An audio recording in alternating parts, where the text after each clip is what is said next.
The Rangers and Adolis Garcia are pretty far apart on their arbitration demands. Is this going to jeopardize their relationship with their franchise superstar? We're going to talk about all of what that means and more on this episode of Locked On Rangers. Let's get into it. You are Locked On Rangers, your daily Texas Rangers podcast. Part of the Locked On Podcast Network, your team every day.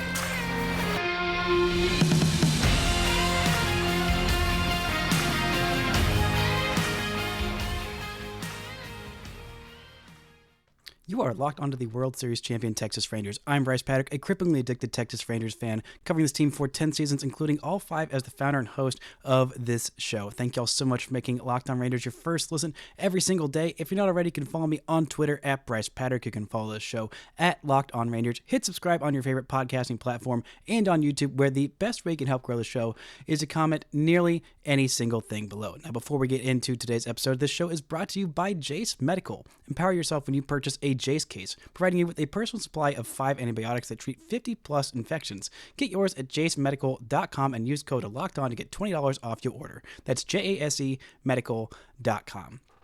Now, the Rangers and their arbitration-eligible players, they were all pretty much in agreement for everybody outside of Adolis Garcia. The Rangers got everybody signed under a contract before that arbitration deadline on last Thursday, but fear not everything is terrible just yet. But the Rangers and Adolis Garcia were the ones that were the furthest apart between a player and a team in terms of what the player is asking for and what the team is asking for. Now, if you're curious and don't know what arbitration is, it is basically, I'll break it down this way. The first 3 years of anyone's major league career, they are pre-arbitration, what that's called. Sometimes it's the first 4 years, but basically it's the first 3 years. And then the next 3 years, you are arbitration eligible, which means you get to argue what you should make, then your team argues what they want to pay you, and then usually you find some compromise somewhere in the middle, and if not, then it will go to an arbitration deadline where you will have your number and the player and their agent will have their number, and the team and whatever front office member is doing this process will have their number, and an independent panel of arbitrators will decide which number the player should be paid. Now, this is a big deal that the Rangers are possibly going to an arbitration hearing. It's not for sure yet. That arbitration hearing would happen at the end of January or early February. So the Rangers do still have some time to negotiate, and they still can, and they still almost assuredly will. But the Rangers have not been one of those teams that likes to go to these arbitration hearings because things will get, kind of feisty, kind of wrought. It doesn't do a great job of building a relationship with your player. And it's such a weird part of the baseball contract process. It's just kind of how things go. And sometimes this can really leave a sour taste in the mouth of a player in terms of their relationship with their team. I mean, this is part of the reason why Corbin Burnes was thought to be on the trading block the last couple of years, is because he talked pretty openly about how his relationship with the Brewers really kind of soured after he lost his last 2 arbitration hearings. Of hearing your team talk about why they don't believe in you, it's an oversimplification a little bit of the process, but that's kind of what it is. It's a team saying, here's what they spend all this time trying to develop you and get you to believe in your abilities as a player, and trying to talk about how much they believe in you as a player, and then this process comes and they say, actually, you're not quite that good. And then, a month later, 2 weeks later, you're going into spring training. You're like, okay, well, this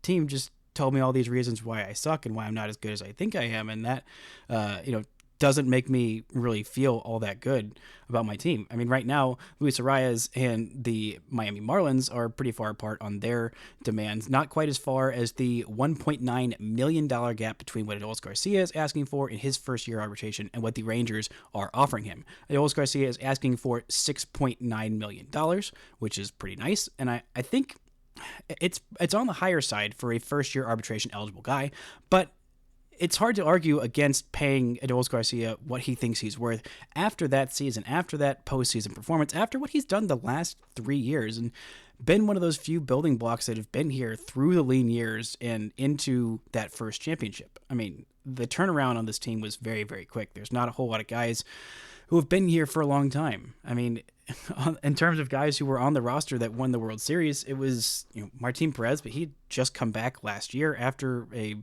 3-year gap, I believe it was, in between, or maybe it was 4 years. It was a while since he had been on the Rangers, but actually it was 3 years. I think it was 2019 to 2022. And then Jose Leclerc, who had been on this team for quite some time. But outside of that, Adolis Garcia and Nathaniel Lowe and Jonah Heim were the main ones that had been here for the quote-unquote long haul, which was like 3 years, basically, since 2020. And Adolis only really started playing every day in 2021. But the hardware that he's accumulated over that time of being an everyday player in 2021, 22, and 23 is impressive. He's a 2-time All-Star. He's won a Gold Glove, and he has also got an ALCS MVP. Now, in these arbitration hearings, the hardware matters. The overall numbers matter, and precedent matters as well. And with Adolis Garcia being 30 right now, turning 31 in March, and this being his first arbitration season, it's hard to find much of a precedent because there's not a whole lot of guys who go on to be, superstars, which is what Adolis Garcia is. He is undoubtedly a superstar in this game.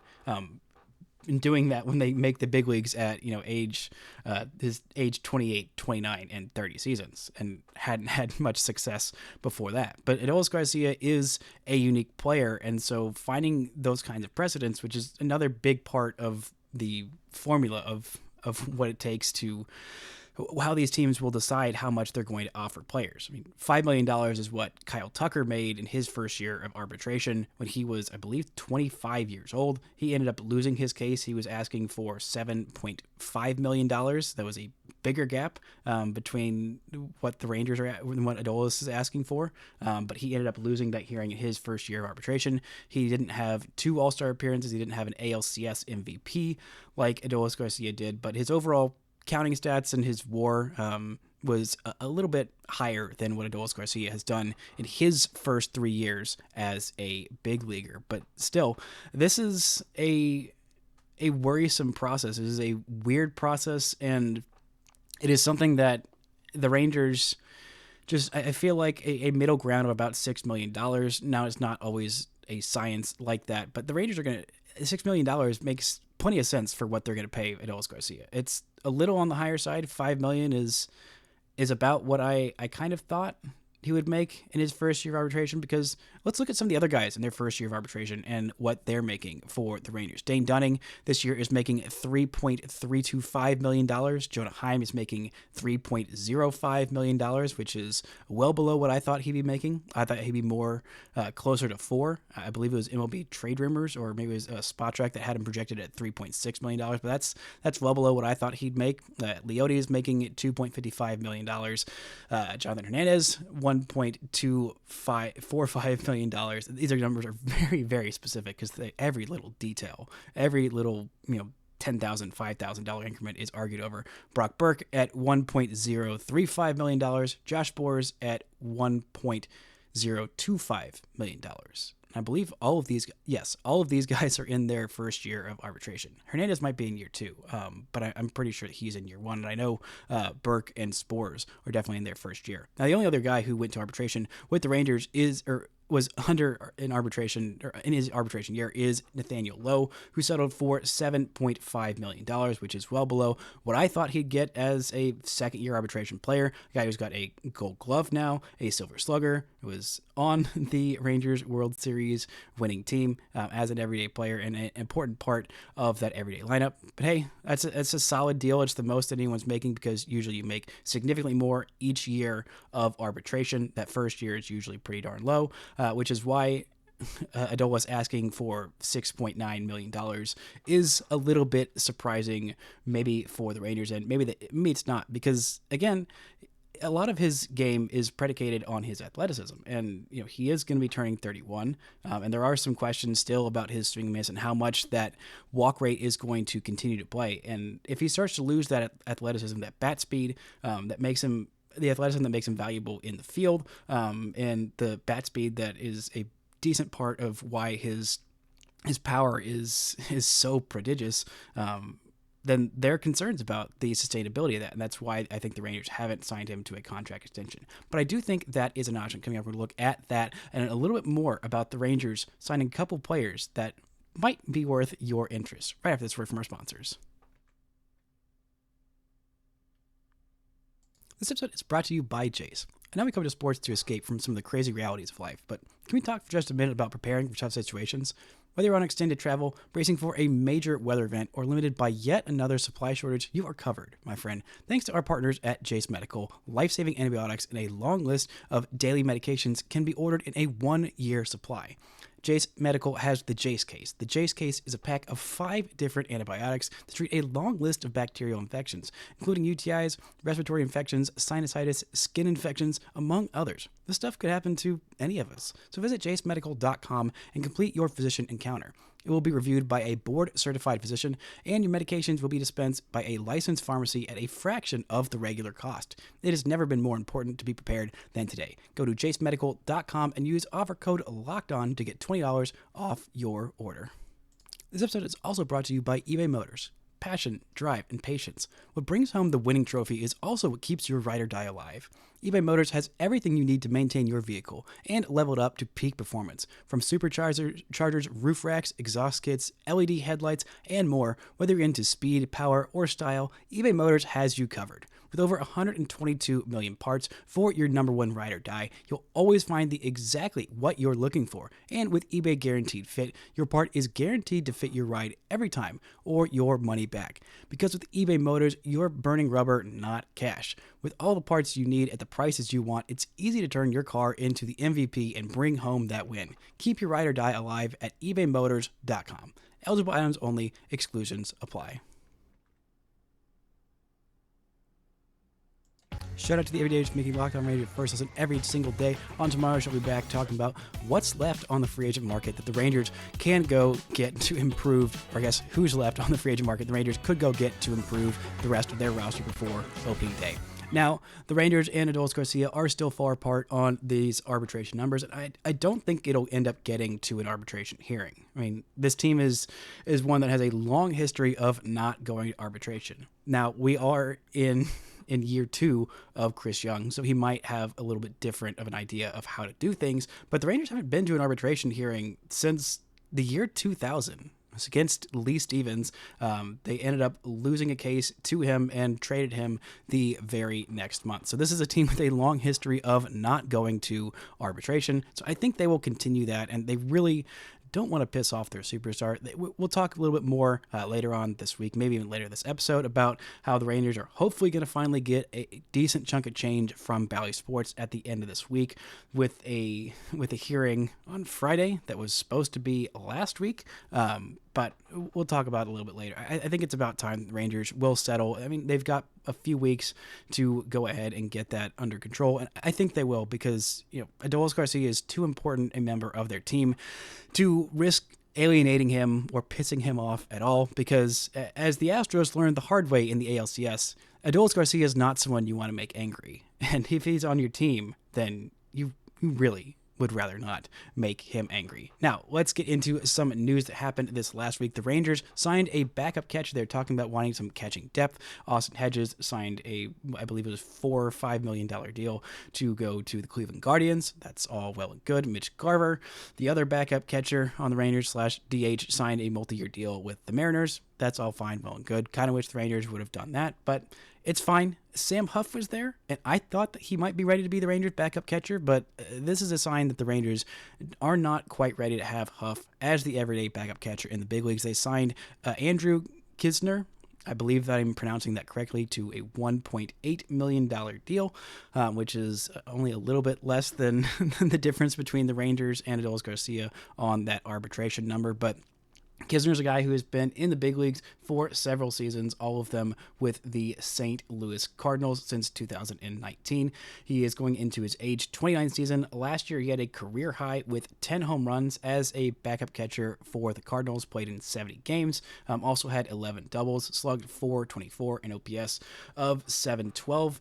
For his career, his OPS plus is 73, which is not great. For a reminder, 100 is league average, but again, he's a backup catcher.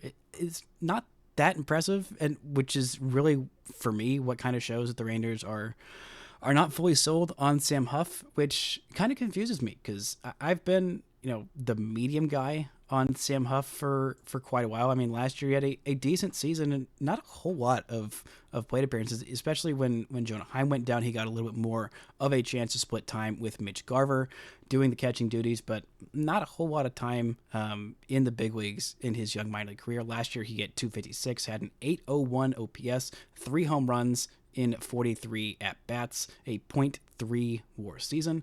I mean, the power has always been there for Sam Huff. He had that 1 home run against the Astros in that absolute rout where Jonah Heim got hurt. It was just an absolute moonshot onto the tracks up there. And in Round Rock this year, he had a pretty solid season. An OPS of 947. His batting average was just 2 points below 300. His on base was literally 1 point below 400. So he was just a couple of points shy of being a 345 hitter, a 300 batting average, 400 on base, and 500 slugging percentage. The walk rate was up to a decent amount. I mean, 321 plate appearances, 44 walks to just 78 strikeouts. That strikeout number coming down is a good sign for him.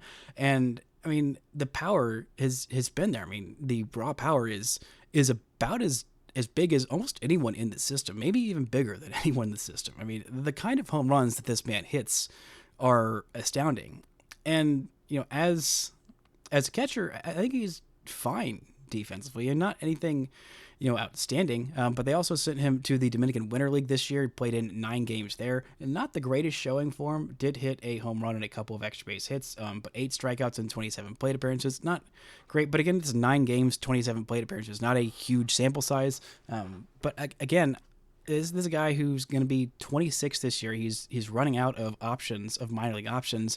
And I thought this was the year that Sam Huff would at least be the Rangers' backup catcher. He's a solid option. He's a bigger guy, but the Rangers have one of the best catching coaches in the league in Bobby Wilson, if not the best catching coach in the league. He's helped Jonah Heim refine his defensive skills that have always been pretty darn good. I mean, no matter who they've stuck back there at catcher the last couple of years, they've been very solid defensively, and I think Bobby Wilson is a big part of that, and I think he's a big reason why I'm a believer in Sam Huff sticking behind the plate, because he's got so many reps there. He's been in the minor leagues since he was 18 years old, and he's got some pretty solid potential. I'm just a little perplexed by this move. Again, it's $1.8 million on a backup catcher. That's about the market for those guys. It's better than signing, as much as I love Austin Hedges, and the vibes are worth, all of the millions of dollars, but if we're really going to cut corners, about $1.9 million on Adolis Garcia, then $4 or $5 million for Austin Hedges, whose bat is quite literally a wet noodle.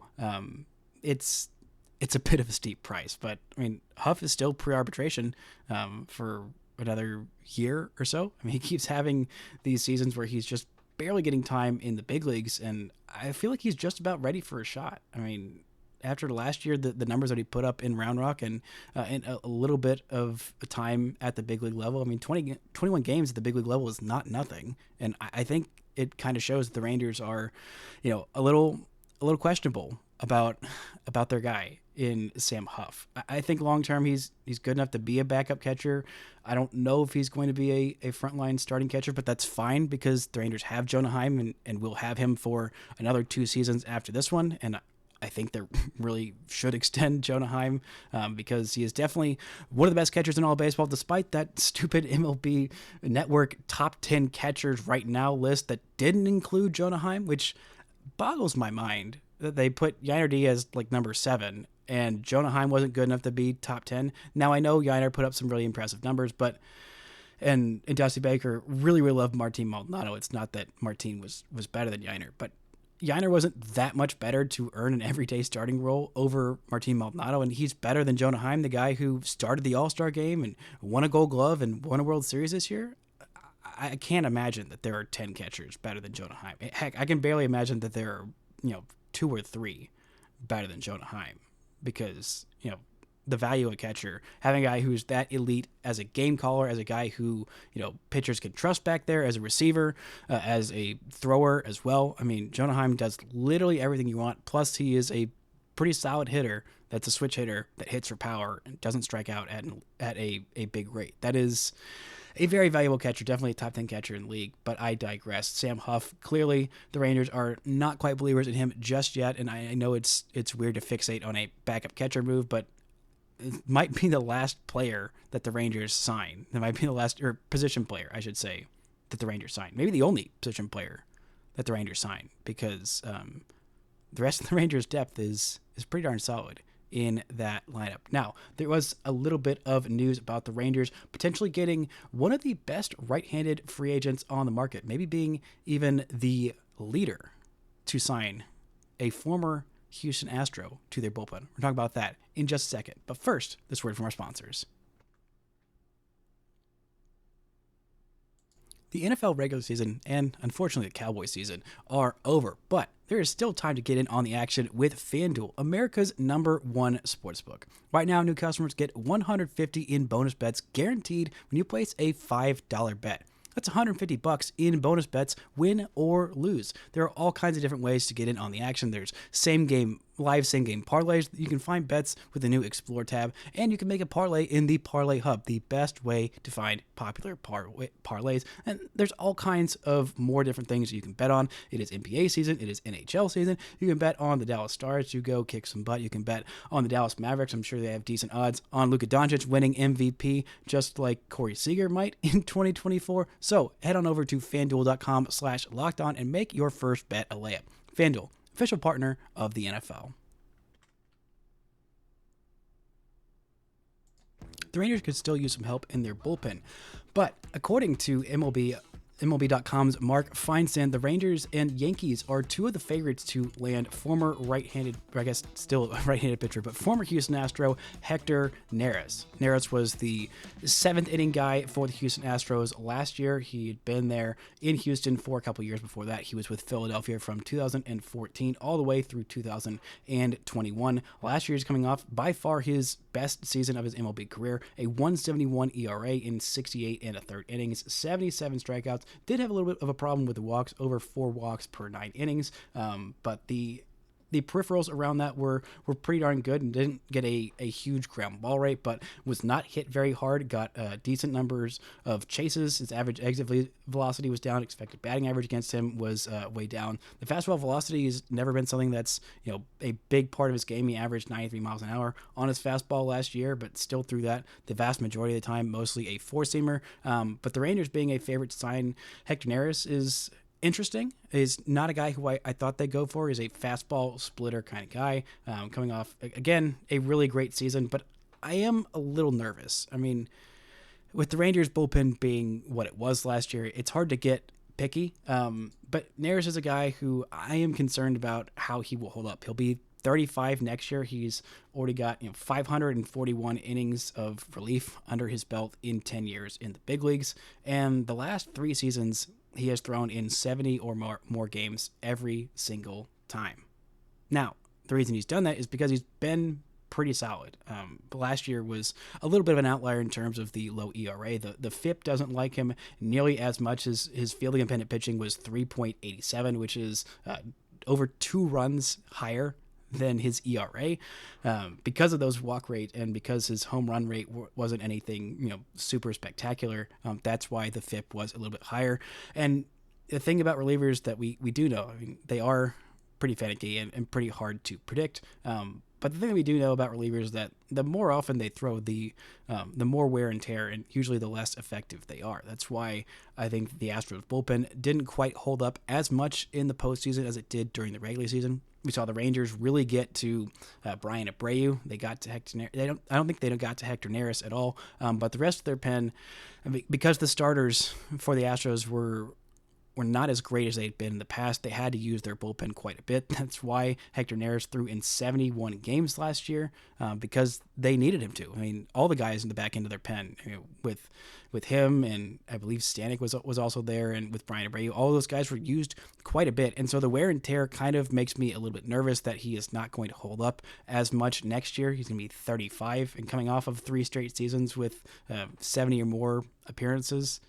That's a lot, especially as a guy starts to age. I know he's not going to lose the fastball velocity, but with those FIP numbers being where they are, I mean, if the Rangers sign him, great. That's an addition that helps your bullpen. But I am a little nervous about giving him a 2, 3, 4 year deal, which is what he might ask for. I don't think 4 is what he's going to get, but maybe 2 or 3, or at least 2 with an option is something that I think he'll ask for, and he might end up getting. If the Rangers sign him, then okay. But I'm just a little wary of the wear and tear on Neris' arm, and that last year might have been a little bit of an outlier because his career ERA is north of 3. It's 3.24. He's only had 2 other seasons where he's pitched in more than, one game where he's had an ERA below 3. So just a little bit of a concern there. Obviously a talented reliever, and the Rangers need quite a bit of help in their bullpen. So if they sign him, okay. But if they miss out on him, I wouldn't react like it's the end of the world. But I was interested to see that they were front runners to sign Hector Neris or even sign anybody because of the money situation with Bally Sports. There was supposed to be a hearing last Wednesday where the Rangers would theoretically, the reports were by the New York Post, the Rangers would receive a one-time payment of $90 million. That seems like a whole lot of money, and it is, but it's less than they were expecting to get from their deal. Their deal means they would be paid about $111 million per year, and this would just be a one-time lump sum payment. And then I think the Rangers would probably for this year continue their arrangement with Bally, and then I think next year is when things would start to change, because I don't know how much longer Bally Sports is going to be around, because their financial troubles are clearly weighing on them and clearly weighing on Major League Baseball, because there are still so many good free agents that are left. I mean, Jordan Montgomery, Blake Snell haven't signed, Josh Hader hasn't signed either. Now, a lot of that is because of the difference between what those guys are asking for and what teams think they're worth. But I think in the case of Jordan Montgomery, I think he's just waiting for the Rangers to finally have their financials in order to go ahead and sign them and come back to them, because the Rangers are clearly wanting to bring Jordan Montgomery home. Reports are that he's expected widely, according to Bob Nightingale of USA Today, he is widely expected to return to the Rangers. That is a great sign for the Rangers, because I've talked about it all free agency, all since the Rangers won the World Series, that if the Rangers could just sign one free agent, it would be Jordan Montgomery.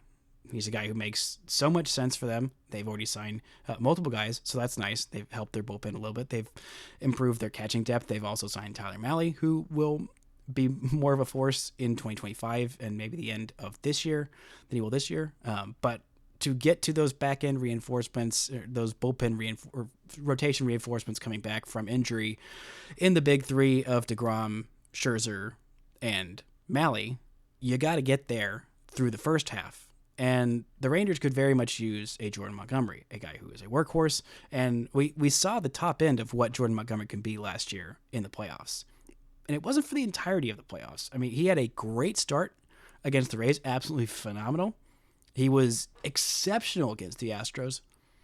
But against the Orioles, he did get lit up just a little bit. And as well in his one start against the Arizona Diamondbacks in the World Series. He was fine, I think a little bit better than his line, but not the same level of dominance that we saw being the only pitcher who could keep Yordan Alvarez in check in this postseason.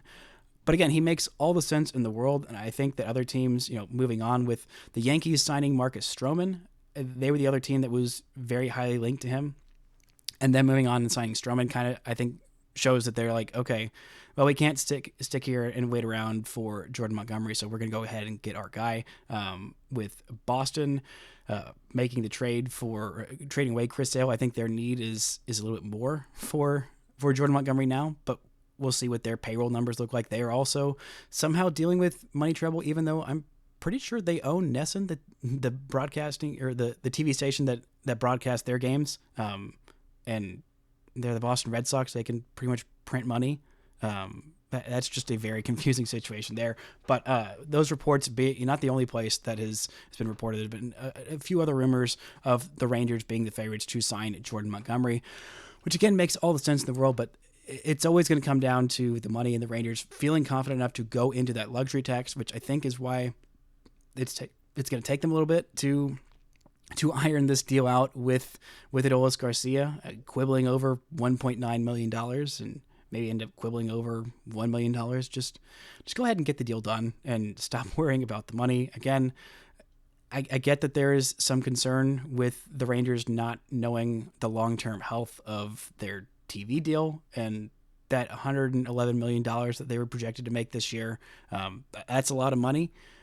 But again, I think it's a really convenient excuse for a team and for a lot of teams in baseball to not spend money at the top end like they have been, saying, "Oh, we don't know about these TV rights. We're going to make absolutely they're acting like they're going to make absolutely nothing off of their TV rights with some of these how some of these teams are performing and signing and treating their payrolls." And that's obviously not going to be the case. Maybe they're not going to make $111 million. Maybe they'll make, 70 or 60 million. That's still a crap ton of money. And there's still plenty of other revenue coming in from many other places, like, winning a championship. You get a decent chunk of change for doing that, which the Rangers just did. There's going to be a whole lot more interest from fans in the Metroplex to come to Rangers games because they are the team that broke the 12-year drought in DFW, the title drought that we have not seen. We have seen 2 championships since the year 2000 in my lifetime. I talked about this on Twitter yesterday of there's nobody who hates the Dallas Cowboys more than millennial Cowboys fans who have not seen them actually be good, but have still gotten crap. And I wouldn't be surprised if there's more interest geared towards the Rangers way as opposed to, some of the other teams. The Cowboys choked it bad in the playoffs, and the Mavs have been kind of disappointing the last couple of years, and the Stars the Stars are fun and good, and I don't want to blame all of the, DFW bad sports juju on the Stars because it's an equal blame for the most part.